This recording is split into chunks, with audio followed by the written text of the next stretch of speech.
Hier soir, j'étais à Mea Shearim, le quartier juif ultra-orthodoxe de Jérusalem, pour la fête de Pourim.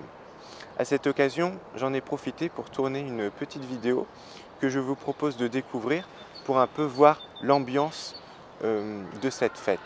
Seulement, juste avant, je vous propose aussi quelques éléments de contexte pour mieux comprendre cette fête et la manière dont elle est vécue aujourd'hui.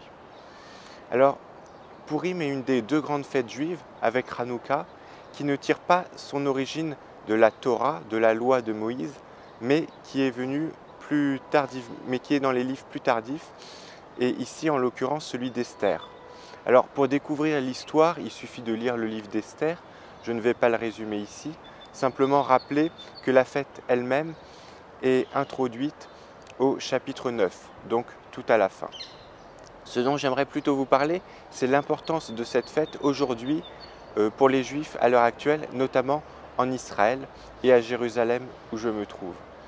Alors concrètement, Pourim, ce serait un peu l'équivalent d'un carnaval juif. Cette fête est très importante parce qu'elle permet vraiment d'unir la communauté nationale, puisque en dehors, vous le savez peut-être, il y a des tensions importantes entre religieux et laïcs. Or, au moment de cette fête, pendant l'espace d'un ou deux soirs, tout cela est un peu mis de côté et juifs, religieux comme laïcs, se retrouvent ensemble pour faire la fête. Par ailleurs, il faut aussi savoir qu'en Israël, cette fête est fêtée par les juifs, mais aussi par les chrétiens, surtout d'ailleurs les chrétiens protestants. Donc au niveau du déroulement, ce sont beaucoup des danses, des chants. Le soir, par exemple, quand vous sortez, vous entendrez beaucoup de musique un peu partout, les gens vont danser, et surtout beaucoup de costumes. C'est pour ça que je parlais du carnaval.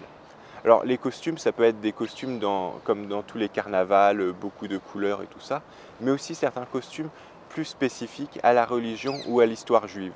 Vous verrez par exemple souvent des petits enfants se balader habillés en sacrificateurs. Mais une autre pratique qui peut surprendre à première vue, mais qui a un sens, c'est celle de s'habiller, de se déguiser comme des ennemis d'Israël. Alors il y a bien sûr les ennemis connus dans la Bible, mais vous pourrez aussi croiser, alors ça peut surprendre, des gens par exemple en costume nazi. Alors derrière ça, il y a quand même un sens, c'est de rappeler que les ennemis, ceux qui ont essayé de détruire Israël, finalement ce sont eux qui ont disparu et que le peuple juif est toujours là. Ce qui est un peu l'histoire en fait d'Esther.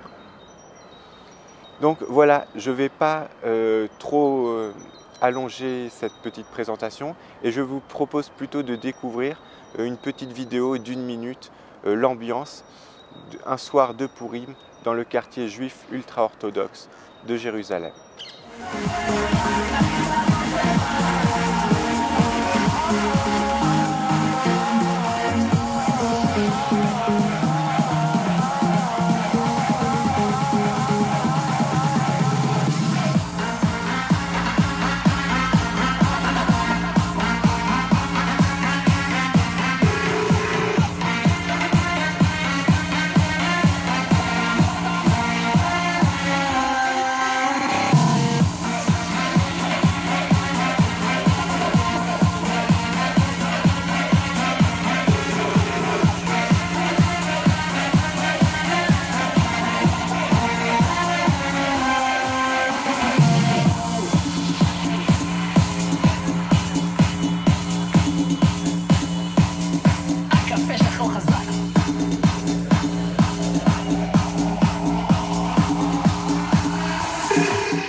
Voilà, cette vidéo est maintenant terminée.